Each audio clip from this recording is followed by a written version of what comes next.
Salut, c'est Goodiesbee, comment ça va? Bienvenue dans cette nouvelle vidéo présentation de sites d'arbres généalogiques. Je sais qu'en ce moment j'en présente énormément puisqu'il y a eu la fermeture de The Plum Tree App, donc forcément comme on n'avait plus vraiment de site de référence, tout le monde a essayé de développer un petit peu son site dans son coin. C'est la raison pour laquelle j'ai décidé de créer une playlist entièrement dédiée à la présentation d'arbres généalogiques parce qu'on sait pas si une telle opportunité se représentera, d'autant plus que j'ai été contactée par les développeurs du site The Sims Tree afin de vous présenter un petit peu ce qu'ils ont fait. Il semblerait que j'ai désormais une influence dans les sites d'arbres généalogiques. Bien évidemment, j'ai accepté à condition de pouvoir vous donner mon ressenti et mon retour honnête. C'est-à-dire que si j'aime pas, bah j'aime pas. Et donc par souci de transparence, je me dois de vous le dire, dans le cadre de cette petite collaboration, l'équipe de développeurs du site The Sims Tree m'ont offert un accès premium illimité à leur site. Ça ne change rien au cadre de cette vidéo, je vais vous présenter tout ça et à la fin je vais vous dire clairement et honnêtement ce que j'en pense. Mais donc je tiens à remercier l'équipe de The Sims Tree pour avoir pensé à moi pour une présentation de leur site, et c'est la raison pour laquelle cette vidéo est également sous-titrée en anglais. Nous arrivons donc sur le site thesimstree.com. Je précise d'ores et déjà que le site est disponible en anglais, en russe et en ukrainien, si j'ai bien vu mes drapeaux. Donc au cas où, l'équipe de Sims Tree, si vous avez besoin d'un traducteur pour la version française, je suis là. Bref, ne vous inquiétez pas, si vous ne parlez pas anglais, ça va être très simple à suivre. Mais bref, voici donc à quoi ressemble le site de base, et j'aime trop, je pourrais passer la journée à jouer avec ça, c'est terrible. Et si jamais vous êtes perdu et que vous savez un petit peu parler anglais, il y a un petit récap des instructions du site juste ici. Donc on va cliquer là, ça nous emmène vers un Notion. Il y a donc ici tout le mode d'emploi du site si jamais vous trouvez que cette vidéo est trop rapide ou alors que vous êtes un petit peu perdu. Bon du coup, on va tout de suite pouvoir se connecter. Bon là en l'occurrence, moi mon compte est déjà créé, mais vous aurez juste à cliquer sur Login. Jusque là, aucune surprise. Une fois qu'on est connecté, on arrive directement sur le site qui nous demande d'entrer quelques informations pour notre arbre généalogique. Donc on a pas mal d'informations ici qui nous sont présentées. Déjà, on a la possibilité ici de mettre le site en dark mode. Donc si jamais vous avez une petite sensibilité au niveau de la lumière ou que vous avez besoin de reposer vos yeux, c'est toujours un avantage de pouvoir avoir une version sombre. Moi perso, je préfère la version light. Juste à côté de ce logo, on a la possibilité de voir pour notre compte. Sur le panneau à gauche, on a les dynasties, donc les arbres généalogiques. Sur ma version à moi, je peux en ajouter à l'infini. Et là après, on a les Sims. Donc je clique dessus. Et c'est ici qu'on va pouvoir créer tous nos personnages. Donc par exemple, je vais cliquer sur le bouton Add. Je vais me déplacer un peu, sinon on va pas bien voir. Donc ici, on peut mettre une photo de profil pour notre Sim. On peut mettre son prénom, son nom de famille, choisir un genre. Donc ça peut être mâle, femelle ou autre, et dans ce cas si vous mettez autre il faudra préciser. Est-ce que le sim est vivant ou alors est-ce qu'il est mort? Est-ce que c'était une personne ou alors un animal de compagnie? Vous allez voir que ça a tout son intérêt. Après le type de sim, si jamais c'est un occulte, ses traits de caractère, ses aspirations. On peut ajouter aussi d'autres informations, donc là on peut mettre un titre et un texte, etc. à l'infini. Et si jamais vous avez envie d'écrire une petite histoire sur votre sim, vous pouvez juste ici dans la description. Donc simplement en guise d'exemple ici j'ai décidé de remplir moi, mon sim self. Je vais donc cliquer sur le petit crayon pour ajouter une photo, et là c'est ici que je vais vraiment pouvoir modifier toutes mes photos. Donc je peux effectuer des rotations, je peux mettre aussi des filtres, donc en noir et blanc par exemple pour les Sims qui sont décédés, je peux vraiment modifier la photo comme je veux en changeant le contraste, la saturation, l'exposition, la température, etc. Donc si j'ai envie de dessiner un magnifique cœur rose sur mon visage, eh bien je peux. Je peux décorer la photo comme je veux en ajoutant un texte, je peux ajouter des stickers, regardez-moi ça comme c'est parfait. Donc on peut vraiment détourer sa photo comme on veut. Oh, on peut faire aussi l'effet Polaroid, c'est trop beau. Je peux aussi flouter, hein, pourquoi pas, je vois pas trop à quoi ça servirait dans l'immédiat, mais je peux le faire. Donc énormément de personnalisation, ça c'est chouette, et si je sauvegarde, eh bien mon petit personnage est créé. Je peux donc après cliquer juste ici pour modifier les informations du perso, et sur la petite poubelle pour pouvoir le supprimer. Donc on a notre premier personnage qui est créé. Je vais en créer d'autres très vite fait, juste histoire de pouvoir vous montrer ce que ça donne à la fin. Donc j'ai créé mes persos, et là je vais pouvoir aller dans les animaux de compagnie si jamais j'en ai dans ma partie. Et ça se présente globalement pareil, je vais pouvoir ajouter mon personnage et simplement, ici là vous le voyez dans Kind, je vais cliquer dessus et faire en sorte que mon sim soit un animal. Je vais donc pouvoir retourner dans mon petit arbre en cliquant juste là. Je vais pouvoir cliquer sur le petit crayon juste ici et là vous voyez que ma petite bulle a été entourée d'une autre petite bulle. En passant votre souris dessus, vous pourrez voir une clé à molette, un petit plus et un autre petit plus en haut. On va cliquer sur la clé à molette et là on va pouvoir sélectionner le sim qui ira dans cette bulle. En l'occurrence, c'est moi. Une autre bulle va donc apparaître, c'est un petit cœur, c'est pour désigner les partenaires. Moi j'ai envie de m'ajouter des parents, donc je vais cliquer là, et je vais désigner, je sais pas, Bob Pancakes comme étant mon père, que finalement pourquoi pas. Donc pareil, avec Bob, je peux ajouter tout ce que je veux, des parents, des enfants, etc. Je peux me rajouter des frères et sœurs, pourquoi pas. Moi, sur le petit cœur des partenaires, je vais me mettre en couple avec Johnny Zest. Mais si jamais ma relation change avec Johnny Zest, je peux aller sur sa bulle à lui et il y aura une clé à molette. Je clique dessus et là je vais pouvoir choisir le type de relation. Est-ce qu'on est simplement ensemble? Est-ce qu'on est mariés? Est-ce qu'on est des ex? Est-ce qu'on est amis? Par exemple, pour les meilleurs amis, ça peut être marrant de mettre ça. Est-ce qu'on est fiancés, divorcés, frères et sœurs? Ou alors il y en a un de nous deux qui est veuf. Je précise que dans les instructions du site, c'est écrit que la catégorie frères et sœurs est inscrite surtout si vous commencez une partie où vous n'avez pas de parents. Ce sont des frères et sœurs qui n'ont pas de parents. Donc du coup, on peut commencer directement par là. Moi, je vais mettre que je suis mariée à Johnny. Et là, je peux supprimer Johnny si je le veux, bien sûr, mais je vais pas le supprimer. À noter que si jamais vous supprimez une petite bulle ici, ça ne supprimera pas les Sims dans votre onglet Sims. Ça supprimera uniquement dans l'arbre généalogique. Bon, Johnny et moi, on a eu des enfants, donc je vais mettre 2 petits-enfants ici. Et pareil, je vais pouvoir resélectionner mes Sims. Donc là, j'ai eu Cassandra Gothic et on va dire que j'ai eu Alexandre Gothic également. Et admettons, si jamais j'ai une aventure avec Nancy Plenosas, eh bien je vais mettre Nancy en tant que partenaire. Je redéplace à nouveau ma caméra pour vous montrer que là, ce bouton crayon sert vraiment à modifier les bulles de l'arbre généalogique. Si vous recliquez dessus, vous pouvez cette fois-ci cliquer sur les personnages et dans ce cas, vous pourrez ajouter des photos pour illustrer un petit peu l'histoire de votre perso. Vous pourrez ajouter les parents et les animaux de compagnie. Et donc là, vous le voyez, Cassandra Gothic, si mon curseur de souris passe sur elle, et bien comme c'est ma fille ainsi que celle de Johnny Zest, et bien Nancy Plenosas, elle est cachée. Et Cassandra Gothic, elle a un poney, donc du coup, c'est bien écrit que c'est son poney à elle, et il est bien indiqué dans l'arbre. Et si jamais vous voulez que l'animal soit un animal familial, et bien personnellement, ce que je ferais, c'est que je l'ajouterais directement en tant qu'enfant, ou alors je le mettrais sur chacune des bulles. Ensuite, juste ici, on a l'icône pour pouvoir modifier les informations de notre arbre. Donc on va cliquer dessus. Ici, on va donc pouvoir obtenir le lien qui renvoie à l'arbre généalogique. Donc si je le copie et que je le colle, et bien j'atterris directement là. En vrai, ce que j'aime avec ce site, c'est que l'utilisation est un peu similaire à The Plumtree App, donc pour les personnes qui étaient vraiment habituées à ce site, le système de fonctionnement n'est pas si différent que ça, donc ça dépayse vraiment pas. Bref, je retourne ici, et là on a la galerie, et on peut ajouter des photos pour notre famille. Ça, ce sont vraiment des photos d'illustration, si jamais vous avez quelques photos favorites par exemple. Et en éditant, vous pouvez encore modifier les informations de votre arbre, ajouter des informations complémentaires, supprimer l'arbre, et modifier la photo. Bon, et maintenant, voici le point clé de ce site, la personnalisation. À côté du crayon, on a 3 petits points, on va pouvoir cliquer dessus, et c'est là où la magie va opérer. On va pouvoir changer l'arrière-plan de cet arbre. Donc par exemple, si j'ai envie de le mettre en orange, eh bien je sauvegarde, et pouf, ça se met en orange. Si j'ai envie d'upload une photo, eh bien je sauvegarde, et pouf, c'est la photo.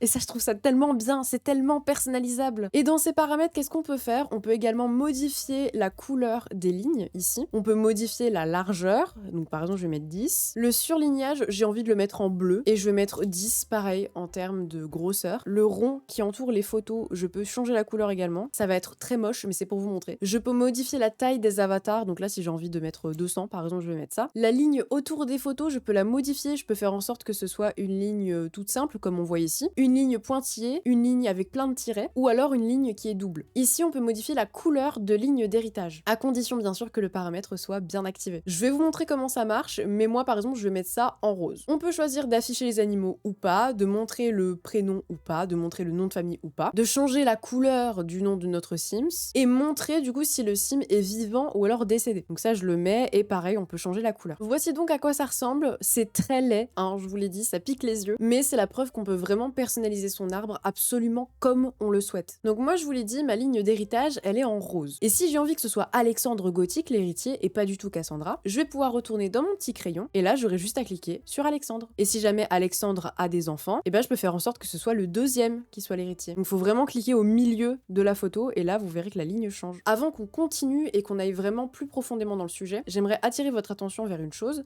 c'est que si jamais vous créez un nouvel arbre, et bien mon petit personnage ici, je vais faire en sorte que ce soit Nancy Plenosas, par exemple. Et bien pouf, automatiquement, j'arrive aussi dans cet arbre. Parce que les relations sont synchronisées. En fait, là, votre répertoire de Sims, c'est un répertoire commun pour tous vos arbres. Donc si jamais moi j'ai envie là de continuer l'ascendance de Nancy et son arbre généalogique, et bien directement on est relié. Donc si jamais vous faites des parties en rotation, ça peut être assez intéressant à exploiter. Et maintenant, passons à une partie un petit peu plus technique. En effet, si je clique sur mon compte ici, je vous l'ai dit, on a ici l'abonnement et l'importation d'arbres. Je vais donc vous montrer comment importer un arbre dans ce site. Là, on va vous demander de sélectionner deux fichiers, tree.js et people.js. Ça va être une manipulation un petit peu technique, mais promis, c'est pas compliqué. Admettons que vous ayez téléchargé votre arbre via The Plum Tree App. Je vous ai déjà montré dans une vidéo comment faire et je vous mets ça juste là-haut, c'est toujours d'actualité, vous inquiétez pas. Je vous affiche ça en plus grand, mais donc là, j'ai l'icône de téléchargement de mon arbre. C'est le point zip qui est venu avec Plum Tree App. Et là, il va falloir ouvrir ce point zip pour extraire ces fichiers. Vous pouvez faire ça avec n'importe quel logiciel d'extraction. Personnellement, j'utilise WinRAR, c'est complètement gratuit, mais je sais que sous une vidéo, on m'a dit qu'au niveau de l'utilisation des données, WinRAR c'était pas très recommandé, mais j'ai oublié le nom du logiciel qu'on m'a recommandé, donc je vous écris ça juste à l'écran au montage. J'ouvre donc mon fichier et là je me retrouve avec ça. On va donc pouvoir aller dans Data, on va sélectionner tout ça et on va extraire dans un fichier n'importe lequel. Ensuite, je vais recliquer sur les deux petits points et là dans Images, je vais pouvoir prendre ça et le mettre aussi avec tout le reste. Je peux donc retourner à mon arbre et là je vais sélectionner les fichiers. Comme là on me demande les fichiers people.js et tree.js, je vais cliquer sur people, je vais appuyer sur la touche CTRL et recliquer sur tree.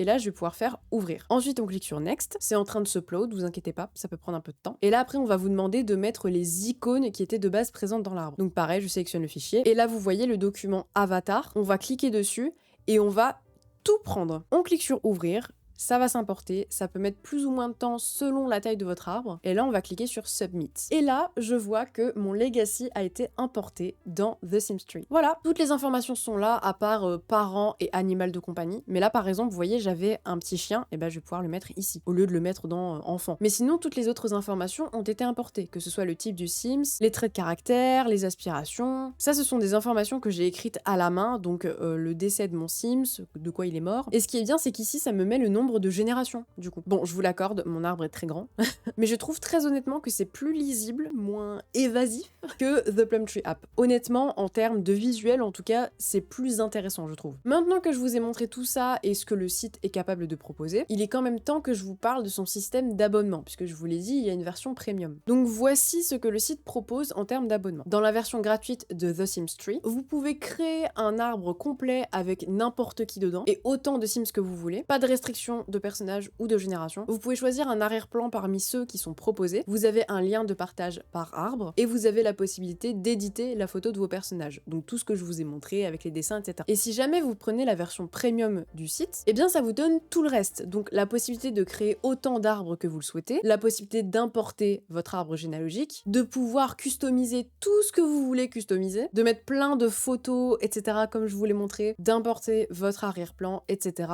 Globalement tout ce qui est customisable à l'infini, mais ce qui est surtout intéressant, c'est le fait de pouvoir créer autant d'arbres qu'on veut. L'abonnement coûte 3 $ par mois, sauf si vous prenez en plusieurs mois ou alors sur un an. Si vous prenez sur un an, ça vous revient à 2 $ par mois, donc vous payez 24 $ à l'année. Qu'est-ce que je pense honnêtement de The Sims 3 ? Sincèrement, en termes de personnalisation, je pense qu'on pourra pas mieux faire. Visuellement, on peut vraiment créer son arbre comme on veut, on peut ajouter tout ce qu'on veut, on peut modifier la photo d'arrière-plan, etc. Enfin, ça, je trouve ça vraiment chouette. Cependant, même si les relations restent synchronisées dans n'importe quel arbre, je trouve ça quand même dommage qu'on ne puisse pas ajouter les parents d'un conjoint. Donc si je retourne 2 secondes sur mon arbre à moi, Naskel est en couple avec Clémentine, mais Clémentine, c'est la fille du père Hiver. Et si je clique sur le crayon pour modifier les petites bulles, je ne peux pas ajouter les parents de Clémentine. Je ne peux pas dire que son père est le père Hiver. Pour ça, il faudrait que je crée un autre arbre. Donc là, si je revais là-dessus et que je modifie pour mettre Clémentine, ça me met automatiquement en couple avec Naskel et là, je peux ajouter des parents à Clémentine. Je peux même lui ajouter des frères et sœurs. Mais il faut créer un autre arbre pour ça. Moi, j'aimerais vraiment pouvoir tout retrouver ici. Je me doute que ça doit pas être une fonctionnalité très facilement ajoutable. C'est la raison pour laquelle,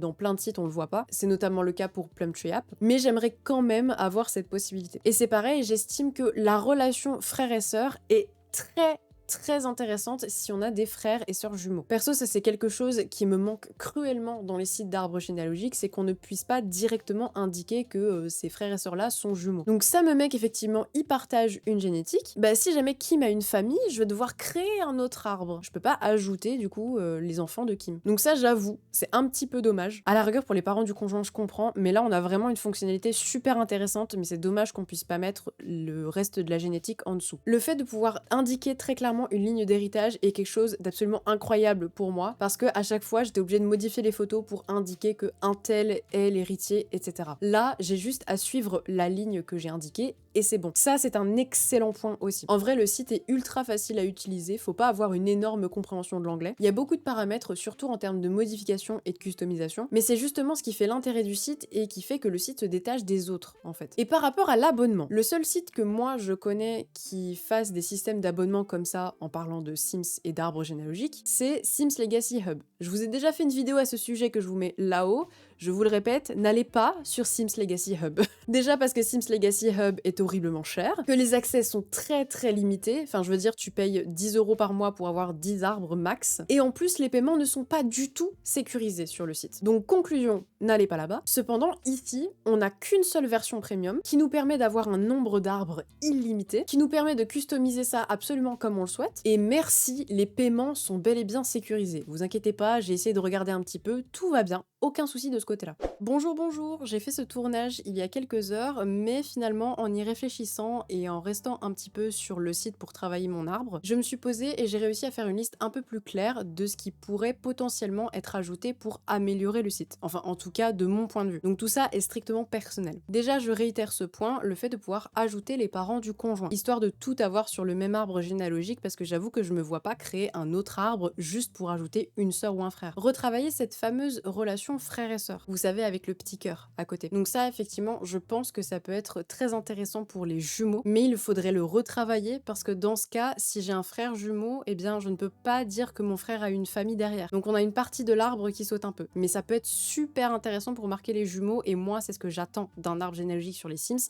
c'est de pouvoir indiquer si mes Sims ont eu des jumeaux ou des triplés. Des triplés aussi, ça peut être bien de pouvoir mettre plusieurs frères jumeaux. Du coup, même s'il y a énormément de relations ajoutables entre les personnages, ce serait pas mal de mettre une catégorie autre. Donc en cochant la catégorie autre, on pourrait préciser quel est le vrai type de relation. Genre partenaire de crac-crac, des fiançailles qui ont été annulées, enfin toutes ces petites choses. Donc la catégorie autre, ce serait pas de refus. Et pour terminer, j'ai bien réfléchi à la question de la version gratuite qui n'offrait qu'un seul arbre. Le fait de n'avoir qu'un seul et unique arbre pour la version gratuite, ça ne me dérange pas, dans la mesure où on peut télécharger son arbre après. Exemple, tu fais un legacy avec la famille Stanley. Une fois que ton legacy est terminé, tu as envie de commencer une nouvelle partie, mais tu veux pas forcément supprimer ton arbre, ce qui est logique, tu t'es attaché un petit peu à ce visuel. Et comme tu as téléchargé ton arbre et que tu ne le perdras pas, là du coup tu peux le supprimer pour créer un autre arbre, etc. etc. Cependant, là on ne peut pas télécharger son arbre. Je comprends tout à fait que la version gratuite ce soit une version d'essai pour convaincre l'utilisateur de prendre la version premium. Mais le meilleur moyen de fidéliser un utilisateur, c'est qu'il puisse utiliser un maximum le site, et à force, la personne pourrait éventuellement se tourner vers l'abonnement payant. Donc honnêtement, s'il n'y a pas possibilité de télécharger son arbre avec un seul arbre en version gratuite, pour moi la meilleure chose à faire c'est de laisser 3 arbres du coup en version gratuite. Voilà, c'était le petit aparté, je vous laisse avec la fin de la vidéo.